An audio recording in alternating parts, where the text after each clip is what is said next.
আজকে রান্না করেছি গরুর মাংস।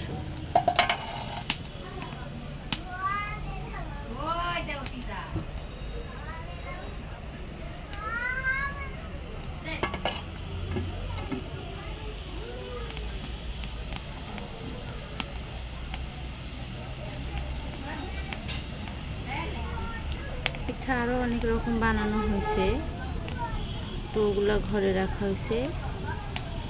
এখানে এগুলাই আছে, এই জন্য এগুলো ভিডিও করলাম। এখনো আরও রান্না বাকি আছে।